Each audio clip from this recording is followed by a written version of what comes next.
ഇന്ന് നമ്മൾ പറയാൻ പോകുന്നത് ഗുഡ്സ് ലോസ് ബൈ ഫയർ അല്ലെങ്കിൽ ഗുഡ്സ് ലോസ് ബൈ തെഫ്റ്റ് ഇങ്ങനെയുള്ള കേസുകളിലൊക്കെ നമ്മൾ എങ്ങനെയാണ് നമ്മൾ ജേർണൽ എൻട്രി പാസ് ചെയ്ത് അത് അഡ്ജസ്റ്റ് ചെയ്യുക എന്നുള്ളതിനെ കുറിച്ചിട്ടാണ്.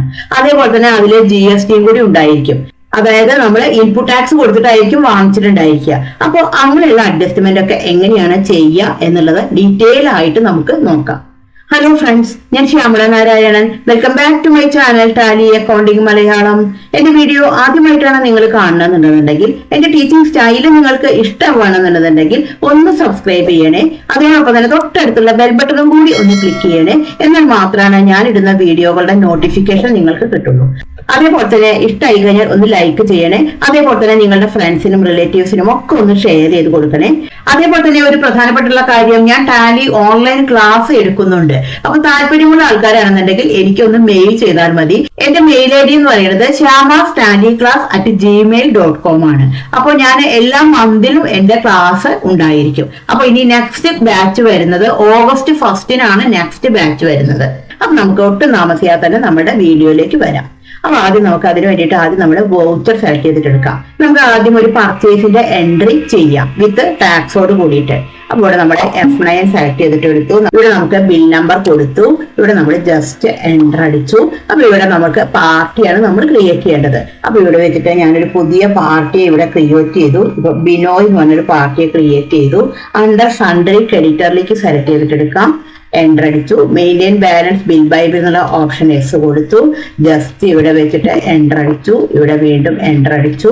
നമുക്ക് ഈ ഒരു ബോക്സിൽ നമുക്ക് ഇവിടെ എൻ്റർ അടിച്ച് കഴിഞ്ഞിട്ട് നമുക്ക് നമ്മളുടെ ഐറ്റം നമുക്ക് കൊടുക്കാം. ജസ്റ്റ് വീണ്ടും നമ്മൾ എൻ്റർ അടിച്ചു. ഇവിടെ നമുക്ക് പർച്ചേസിന്റെ ലെഡ്ജർ കൊടുത്തു. ഇവിടെ നമുക്ക് ഐറ്റം, ഇവിടെ നമുക്ക് സ്പേസ് ബാർ അടിച്ചിട്ട് ഐറ്റം സെലക്ട് ചെയ്തിട്ട് എടുക്കാം. ഇപ്പൊ ഞാനിവിടെ അഡാപ്റ്റർ ആണ് സെലക്ട് ചെയ്തിട്ട് എടുക്കുന്നത്. ഇവിടെ ഞാനൊരു 10 ക്വാണ്ടിറ്റി കൊടുത്തു. റേറ്റ് വന്നു. എൻ്റർ അടിച്ചു. എൻ്റർ അടിച്ചു. ഇനി ഇതിന്റെ ടാക്സ് ആണ് ഞാൻ കാണിക്കേണ്ടത്. അപ്പോൾ പർച്ചേസ് ചെയ്യാനുള്ളൂ. അപ്പൊ ഇൻപുട്ട് ടാക്സ് ആണ് കാണിക്കേണ്ടത്. അപ്പൊ ഇവിടെ നമ്മൾക്ക് കാണിക്കാം. ഇവിടെ CGST input tax, input CGST കാണിച്ചു. അതേപോലെ തന്നെ നമുക്ക് എന്താണ് ഇൻപുട്ട് SGST കാണിച്ചു. അപ്പൊ നമുക്ക് വെറുതെ CGST SGST കാണിക്കാം. ചില ആൾക്കാരാണെങ്കിൽ പർച്ചേസ് ചെയ്യുന്ന സമയത്ത് ഇൻപുട്ട്, സെയിൽ ചെയ്യുന്ന സമയത്ത് ഔട്ട്പുട്ട് എന്ന് കാണിക്കും. ഇപ്പൊ രണ്ടും ശരി തന്നെയാണ്. അപ്പൊ ഇവിടെ നമ്മൾ ജസ്റ്റ് എൻ്റർ അടിച്ച് കഴിഞ്ഞതിന്റെ ശേഷം ഈ ഒരു എൻ്റർ അടിച്ച് കഴിഞ്ഞ് സേവ് ചെയ്തു. ഇപ്പൊ നമ്മളെ ഈ ഗുഡ്സ് ഇപ്പൊ നമ്മളെ 10 എണ്ണമാണ് വാങ്ങിച്ചിരിക്കുന്നത്. അപ്പൊ അതിലുള്ള 2 എണ്ണം ഡാമേജ് ആയി മാറിയിട്ടുണ്ട്. അപ്പൊ അത് എങ്ങനെയാണ് നമ്മൾക്ക് അക്കൗണ്ടിങ് ചെയ്യുക എന്നുള്ളത് നമുക്ക് നോക്കാം. അപ്പൊ അതിന് വേണ്ടിയിട്ട് നമുക്ക് ഒരു ജേർണൽ എൻട്രി ആണ് നമ്മൾ പാസ് ചെയ്യേണ്ടത്. അപ്പൊ അതിന് വേണ്ടിയിട്ട് നമ്മള് വൗച്ചർ സെലക്ട് ചെയ്തിട്ട് എടുത്തു. നമ്മുടെ ജേർണൽ ആണ് നമ്മൾ സെലക്ട് ചെയ്തിട്ട് എടുക്കേണ്ടത്. ഇവിടെ വെച്ചിട്ട് ജേർണൽ സെലക്ട് ചെയ്തിട്ട് എടുത്തു. ജേർണൽ എടുത്തു കഴിഞ്ഞാൽ നമുക്ക് ഇവിടെ നമുക്കൊരു ഓപ്ഷൻ കാണിക്കും, സ്റ്റാറ്റ്യൂട്ടറി അഡ്ജസ്റ്റ്മെന്റ്. Alt J അടിച്ചാൽ മതി. ഇവിടെ സ്റ്റാറ്റ്യൂട്ടറി അഡ്ജസ്റ്റ്മെന്റിലേക്ക് സെലക്ട് ചെയ്തിട്ട് എടുത്തു. അപ്പൊ ഇവിടെ ചോദിക്കും നമുക്ക് ടൈപ്പ് ഓഫ് ഡ്യൂട്ടി ഓഫ് ടാക്സിലെ GSTക്ക് സെലക്ട് ചെയ്തിട്ട് എടുത്തു. അതായത് നിങ്ങളൊരു കാര്യം മനസ്സിലാക്കണം, ഗുഡ്സ് നമ്മൾക്ക് ലോസ് ബൈ ഫയർ അല്ലെങ്കിൽ ലോസ് ബൈ തെഫ്റ്റ് എല്ലാം നഷ്ടപ്പെട്ട് കഴിഞ്ഞാൽ നമ്മൾക്ക് ഇൻപുട്ട് ടാക്സ് ക്രെഡിറ്റ് നമുക്ക് കിട്ടില്ല. അതായത് നമ്മൾ കൊടുത്തിട്ടുള്ള ടാക്സ് നമുക്ക് പോകും. നമ്മൾ സാധാരണ പർച്ചേസ് ചെയ്യുമ്പോൾ പിന്നെ സെയിൽ ചെയ്യുമ്പോൾ നമ്മളത് തിരിച്ചു പിടിക്കുകയാണല്ലോ ചെയ്യുക. അപ്പൊ ഈ ഒരു കേസിൽ നമുക്ക് അതിന്റെ ഇൻപുട്ട് ടാക്സ് ക്രെഡിറ്റ് കിട്ടില്ല. അപ്പൊ ഇവിടെ നമ്മളെ ഡ്യൂട്ടീസ് ടാക്സസിലെ GST സെലക്ട് ചെയ്തിട്ട് എടുത്തു. ഇവിടെ നമുക്ക് ഒരു ഓപ്ഷൻ കാണിക്കും, reversal of input tax credit എന്നെടുക്കാം. അതായത് ഇൻപുട്ട് ടാക്സ് ക്രെഡിറ്റിനെ നമുക്ക് എന്ത് ചെയ്യണം, റിവേഴ്സ് ചെയ്യണം.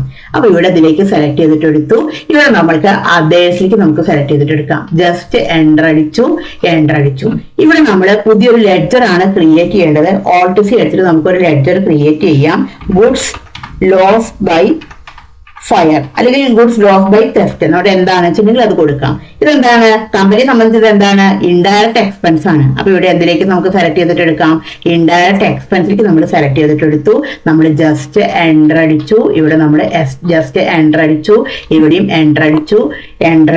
ഇവിടെയും എൻ്റർ അടിച്ചു. ഇവിടെ നമ്മൾ ടാക്സും കൂടിയിട്ടുള്ള വാല്യൂ ആണ് നമ്മൾ ഇവിടെ കൊടുക്കേണ്ടത്. അതായത് ഇപ്പൊ 2 എണ്ണമാണ് നമ്മൾ ഡാമേജ് ആയിരിക്കുന്നത്. അപ്പോ 2 ക്വാണ്ടിറ്റി അതിന്റെ ഐറ്റം അതിനോട് കൂടി എന്താണ് നമുക്ക് ടാക്സ് കൂടിയിട്ടുള്ള വാല്യൂ ആണ് കൊടുക്കേണ്ടത്. അപ്പൊ ഇവിടെ നമുക്കിപ്പോ തൽക്കാലം നമുക്കൊരു വാല്യൂ കൊടുക്കാം. കാരണം നമ്മളത് കാൽക്കുലേറ്റ് ചെയ്യാൻ നിൽക്കേണ്ട, ഓട്ടോമാറ്റിക് ആയിട്ട് വന്നിട്ട് പിന്നെ നമുക്കത് അഡ്ജസ്റ്റ് ചെയ്യാം അവിടെ. അപ്പൊ അത് നമുക്ക് കാൽക്കുലേറ്റ് ചെയ്യണം. അപ്പൊ ഞാനിവിടെ ജസ്റ്റ് ഇപ്പോൾ ഒരു 100 rupees അടിക്കുകയാണ്. പിന്നെ നമുക്ക് കറക്റ്റ് ചെയ്യാം. അപ്പോൾ നമ്മൾ ജസ്റ്റ് എൻ്റർ അടിച്ചു. ഇനി എന്താണ് നമുക്ക് സ്റ്റോക്ക് നമ്മൾ കുറയുകയാണ് ചെയ്യേണ്ടത്. അപ്പൊ ഇവിടെ നമുക്ക് ക്രെഡിറ്റ് എന്നുള്ളത് നമ്മൾ എന്താണ് കാണിക്കേണ്ടത്? പർച്ചേസ് ആണ് കാണിക്കേണ്ടത്. അപ്പൊ ഇവിടെ നമുക്ക് പർച്ചേസിന്റെ ലെഡ്ജർ നമുക്ക് ഇവിടെ സെലക്ട് ചെയ്തിട്ടെടുക്കാം. ഇവിടെ നമുക്ക് പർച്ചേസ് സെലക്ട് ചെയ്തിട്ടെടുത്തു, എൻ്റർ അടിച്ചു. അപ്പോൾ ചോദിക്കും ഏത് ഐറ്റം ആണ്. അപ്പൊ നമുക്ക് അഡാപ്റ്റർ ആണ്. അപ്പൊ നമുക്ക് അഡാപ്റ്റർ നമുക്ക് സെലക്ട് ചെയ്തിട്ടെടുക്കാം. നമുക്ക് ഇവിടെ അഡാപ്റ്റർ 2 എണ്ണമാണ് ഡാമേജ് ആയിരിക്കുന്നത്. അപ്പൊ ഇവിടെ 2 എണ്ണം സെലക്ട് ചെയ്തിട്ടെടുത്തു, ജസ്റ്റ് എൻ്റർ അടിച്ചു. ഇവിടെ നമുക്ക് ജസ്റ്റ് എൻ്റർ അടിച്ചു. അപ്പൊ ഇവിടെ 104 ആണ് വന്നിരിക്കുന്നത്. ഇനി നമ്മൾ എന്താണ് കാണിക്കേണ്ടത്? വീണ്ടും നമ്മൾ എന്താണ് കാണിക്കേണ്ടത്? ക്രെഡിറ്റ് എന്നുള്ളടത്ത് ടാക്സ് ആണ് കാണിക്കേണ്ടത്. അപ്പൊ ഇവിടെ നമ്മൾക്ക് അതിന്റെ എന്താണ് ഇൻപുട്ട് CGST നമുക്ക് ഇവിടെ സെലക്ട് ചെയ്തിട്ടെടുക്കാം. ഇവിടെ നമുക്ക് ഇൻപുട്ട് CGST സെലക്ട് ചെയ്തിട്ടെടുത്തു, എൻ്റർ അടിച്ചു. അപ്പൊ അതിന്റെ റേറ്റ് പറയുന്നത് 18% ആയിരുന്നു. അപ്പൊ CGSTയുടെ റേറ്റ് നമുക്ക് ഇവിടെ 9% കൊടുക്കാം, എൻ്റർ അടിച്ചു. അപ്പൊ ഇവിടെ നമ്മൾ 104ന്റെ 9% ആണ് നമ്മളിവിടെ കാണേണ്ടത്. അപ്പൊ ഇവിടെ നമുക്ക് 9.36 നമുക്ക് കൊടുക്കാം, എൻ്റർ അടിച്ചു. ഇവിടെ നമുക്ക് 9.36 കൊടുത്തു, എൻ്റർ അടിച്ചു. അടുത്തത് നമുക്ക് എന്താണ്? വീണ്ടും ക്രെഡിറ്റ് എടുത്തിട്ട് നമുക്ക് എന്താണ്? ഇൻപുട്ട് SGST ആണ് കൊടുക്കേണ്ടത്. അപ്പൊ ഇവിടെ നമുക്ക് ഇൻപുട്ട് SGSTക്ക് നമുക്ക് സെലക്ട് ചെയ്തിട്ടെടുക്കാം. നമ്മൾ ജസ്റ്റ് എൻ്റർ അടിച്ചു. ഇവിടെ നമ്മൾ 9% അടിച്ചു. അപ്പോൾ 9.36 ഓട്ടോമാറ്റിക് ആയിട്ട് വന്നു. ഇവിടെ നമുക്ക് 9.36 കൊടുക്കാം, എൻ്റർ അടിച്ചു. അപ്പൊ ഇവിടെ നമുക്ക് ഇനി ഇത് രണ്ടും കൂടിയിട്ടുള്ള ഈ 104 അതേപോലെ തന്നെ 9.36 9.36 ഇത് മൂന്നും കൂടിയിട്ടുള്ള വാല്യൂ ആണ് നമുക്ക് ഇവിടെ ടോട്ടൽ ആയിട്ട് നമുക്ക് ഇവിടെ കാണിക്കേണ്ടത്. അതായത് ഇവിടെ 122 72 ആണ് നമുക്ക് ഇവിടെ അടിച്ചു കൊടുക്കേണ്ടത്. അപ്പൊ ആദ്യം നമുക്ക് ഇത് കാൽക്കുലേറ്റ് ചെയ്യാൻ വേണ്ടി നമ്മൾ വെറുതെ എമൗണ്ട് അടിച്ചു കൊടുക്കുകയാണ് ചെയ്തിട്ടുണ്ടായിരുന്നത്. അപ്പൊ നമുക്ക് ഇതെല്ലാം വന്നു കഴിഞ്ഞപ്പോൾ ഇനി നമുക്ക് ഇവിടെ എമൗണ്ട് അടിച്ചു കൊടുക്കാൻ നമുക്ക് എളുപ്പമാണ്. അപ്പൊ നമുക്ക് ഇവിടെ 122 72 നമുക്ക് ഇവിടെ അടിച്ചു കൊടുക്കാം. അപ്പൊ നമുക്ക് ബാക്ക് സൈഡ് അടിച്ചു പോയിട്ട് നമുക്ക് അവിടെ എമൗണ്ട് അടിച്ചു കൊടുക്കാം. ടോട്ടൽ എമൗണ്ട് നമുക്ക് ഇവിടെ നമുക്ക് അടിച്ചു കൊടുക്കാം. അതായത് നമുക്ക് ഇവിടെ കണ്ടിട്ട് ടോട്ടൽ എമൗണ്ട് 122 72 നമുക്ക് ഇവിടെ അടിച്ചു കൊടുക്കാം. 122.72 നമ്മൾ അടിച്ചു കൊടുത്തു. ജസ്റ്റ് എൻ്റർ അടിച്ചു കഴിഞ്ഞിട്ട് നമുക്ക് ഈ ഒരു എൻ്റർ അടിച്ചു കഴിഞ്ഞിട്ട് ഇത് നമ്മൾ എൻ്റർ അടിച്ചു കഴിഞ്ഞിട്ട് നമുക്ക് ഈ ഒരു എൻ്റർ അടിച്ച് നമ്മൾ സേവ് ചെയ്തു. ഇനി നമുക്ക് ജസ്റ്റ് ഒന്ന് നമുക്ക് റിപ്പോർട്ട് എടുത്തിട്ട് നോക്കാം. അപ്പൊ നമുക്ക് എസ്കേപ്പ് ചെയ്തു. നമ്മളെ ജസ്റ്റ് ഒന്ന് സ്റ്റോക്ക് സമ്മറി നമുക്ക് സെലക്ട് ചെയ്തിട്ടെടുക്കാം. അതിന് നമുക്ക് അഡാപ്റ്റർ സെലക്ട് ചെയ്തിട്ടെടുക്കാം. അപ്പൊ അഡാപ്റ്റർ എടുത്ത് കഴിഞ്ഞിട്ടുണ്ടെങ്കിൽ നമുക്ക് ഇവിടെ കാണാൻ പറ്റും നമ്മൾ ഇവിടെ പർച്ചേസ് 10 എണ്ണം ചെയ്തിട്ടുണ്ടായിരുന്നു. അത് കഴിഞ്ഞാൽ നമുക്ക് ഇവിടെ കാണാൻ പറ്റും ഇവിടെ നമ്മൾക്ക് ഔട്ട് വേർഡിൽ 2 എണ്ണം കാണുന്നുണ്ട്. അപ്പൊ നമുക്ക് സെയിൽസ് അല്ല ഇവിടെ നമ്മുടെ എന്താണ് ജേണൽ കൊണ്ട് കാണിക്കും. അതായത് ഇവിടെ നമുക്ക് ജേണൽ എന്ന് പറഞ്ഞിട്ട് കാണിക്കും. നമ്മൾ ഇത് അഡ്ജസ്റ്റ്മെന്റ് എൻട്രി നമ്മൾ പാസ് ചെയ്തിട്ടാണ് നമ്മൾ ഇത് ചെയ്തിട്ടുണ്ടായിരുന്നത്. അപ്പൊ ഇങ്ങനെ നമുക്ക് ഡീറ്റെയിൽ ആയിട്ടുള്ള ഒരു റിപ്പോർട്ടാണ് നമുക്ക് ഇതിൽ നമുക്ക് കാണിക്കും. ഇനി നമുക്ക് ഇൻഷുറൻസ് കമ്പനി നമ്മൾ ഇൻഷുർ ചെയ്തിട്ടുണ്ടായിരുന്നു ഗുഡ്സ്. അപ്പൊ ഇൻഷുറൻസ് കമ്പനി നമുക്ക് ക്ലെയിം തരികയാണ് ചെയ്യണത്. അപ്പോൾ എസ്കേപ്പ് ചെയ്ത് കഴിഞ്ഞിട്ട് നമുക്ക് ഇവിടെ നമുക്ക് വീണ്ടും നമ്മൾ വൗച്ചർ സെലക്ട് ചെയ്തിട്ടെടുത്തു. അപ്പോൾ ഇവിടെ നമുക്ക് വീണ്ടും ജേണലിലാണ് നമുക്ക് കാണിക്കേണ്ടത്. ഇവിടെ നമുക്ക് ഓൾട്ട് സി അടിച്ച് നമുക്ക് ഇവിടെ ക്രിയേറ്റ് ചെയ്യാം. അപ്പോൾ ഇവിടെ നമുക്ക് ലെഡ്ജർ ക്രിയേറ്റ് ചെയ്യാം. Claim receivable from insurance company. ഇതെന്താണ്? കറന്റ് അസറ്റിലേക്കാണ് കാണിക്കേണ്ടത്. കാരണം നമുക്ക് കിട്ടാനുള്ളതാണ്. അപ്പൊ ഇവിടെ നമുക്ക് കറന്റ് അസറ്റിലേക്ക് നമുക്ക് സെലക്ട് ചെയ്തിട്ടെടുക്കാം. ജസ്റ്റ് നമ്മൾ എൻ്റർ അടിച്ചു.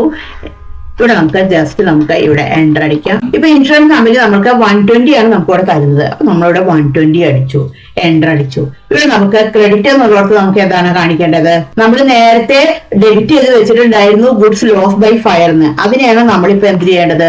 ഇപ്പൊ നമ്മൾ ക്രെഡിറ്റ് ചെയ്യേണ്ടത്. അപ്പൊ ഇവിടെ നമുക്ക് അതിനെ നമുക്ക് ക്രെഡിറ്റ് ചെയ്യാം, എൻ്റർ അടിച്ചു. അപ്പൊ ഇവിടെ അതിന്റെ ബാലൻസ് പറയുന്നത് എന്താണ്? 2.72. അതായത് നമുക്ക് മുഴുവനും നമുക്ക് തരുന്നില്ല, ഇത്രയും എമൗണ്ട് അതിലെ ബാലൻസ് ആയിട്ട് നിൽക്കുന്നുണ്ട്. ഇത് നമ്മൾ ജസ്റ്റ് എൻ്റർ അടിച്ചു കഴിഞ്ഞിട്ട് നമ്മളിത് സേവ് ചെയ്തു. ഇനി നമുക്ക് ജസ്റ്റ് ഒന്ന് നമുക്ക് ബാലൻസ് ഷീറ്റ് സെലക്ട് ചെയ്തിട്ടെടുക്കാം. ബാലൻസ് ഷീറ്റ് എടുത്തു, ഡീറ്റെയിൽഡ് എടുത്തു. ഇവിടെ നമുക്ക് ബാലൻസ് ഷീറ്റ് എടുത്തു കഴിഞ്ഞാൽ നമുക്ക് ഇവിടെ കാണിക്കും claim receivable from insurance company പറഞ്ഞിട്ട് നമുക്ക് ഇവിടെ 120 രൂപ നമുക്ക് ഇവിടെ കാണിക്കും. നമുക്ക് ജസ്റ്റ് ഒന്ന് പ്രോഫിറ്റ് ആൻഡ് ലോസ് അക്കൗണ്ട് എടുക്കാം. ഡീറ്റെയിൽഡ് സെലക്ട് ചെയ്തിട്ടെടുക്കാം. പ്രോഫിറ്റ് ആൻഡ് ലോസ് അക്കൗണ്ട് എടുത്തു കഴിഞ്ഞാൽ നമുക്ക് ഇവിടെ ഇൻഡയറക്റ്റ് എക്സ്പെൻസിലാണെന്നുണ്ടെങ്കിൽ നമുക്ക് ഇവിടെ നമുക്ക് കാണിക്കും. ഇവിടെ നമുക്ക് ഇൻഡയറക്റ്റ് എക്സ്പെൻസിൽ ഇവിടെ നമുക്ക് ഗുഡ്സ് ലോസ് ബൈ ഫയർ എന്ന് പറഞ്ഞിട്ട് 2.72 ഇവിടെ എക്സ്പെൻസ് ആയിട്ട് നമുക്ക് വന്നിട്ടുണ്ട്. ഇനി നമുക്ക് ഇൻഷുറൻസ് കമ്പനിയുടെ അടുത്ത് നമുക്ക് ക്ലെയിം നമുക്ക് കിട്ടുകയാണ് ചെയ്യേണ്ടത്. ക്യാഷ് നമുക്ക് കിട്ടുന്നു. അപ്പൊ നമ്മൾ വൗച്ചർ സെലക്ട് ചെയ്തിട്ടെടുത്തു. നമുക്ക് റെസിപ്റ്റ് സെലക്ട് ചെയ്തിട്ടെടുക്കാം. എൻ്റർ അടിച്ചു. ഇവിടെ നമ്മൾക്ക് ലെഡ്ജർ നമുക്ക് ഇവിടെ കൊടുക്കാം. ക്ലെയിം ഓൺ ഇൻഷുറൻസ് കമ്പനി നമുക്ക് ഇവിടെ കൊടുത്തു. അപ്പൊ അതിന്റെ അടിയിലുള്ള ബാലൻസ് നമുക്ക് ഇവിടെ 120 ആണ് കാണിക്കുന്നത്. എൻ്റർ അടിച്ചു. ഇത് നമുക്ക് ചെക്ക് ആയിട്ട് നമുക്ക് ഇവിടെ കിട്ടുള്ളൂ. അപ്പൊ നമുക്ക് ബാങ്ക് കാണിച്ചു. നമ്മൾ ജസ്റ്റ് എൻ്റർ അടിച്ചു. എൻ്റർ അടിച്ചു കഴിഞ്ഞ് ഇത് സേവ് ചെയ്തു. ഇനി നമുക്ക് ജസ്റ്റ് ഒന്ന് ബാലൻസ് ഷീറ്റ് എടുത്ത് നോക്കാം. ഡീറ്റെയിൽഡ് സെലക്ട് ചെയ്തിട്ട് എടുത്തു. ഇപ്പൊ ഇവിടെ നമുക്ക് claim receivable from insurance company എന്നുള്ളത് നില്ലായി മാറിയിട്ടുണ്ട്. കാരണം ആ എമൗണ്ട് നമുക്ക് കിട്ടി. അപ്പൊ ഈ രീതിയിലാണ് നമ്മൾ ഗുഡ്സ് ലോസ് ബൈ ഫയർ ആയി കഴിഞ്ഞാൽ GST യോട് കൂടി നമ്മൾ എൻട്രി ചെയ്യുക. ഈ വീഡിയോ നിങ്ങൾക്ക് യൂസ്ഫുൾ ആയി എന്ന് തന്നെ ഞാൻ വിചാരിക്കുന്നു. Thank you for watching.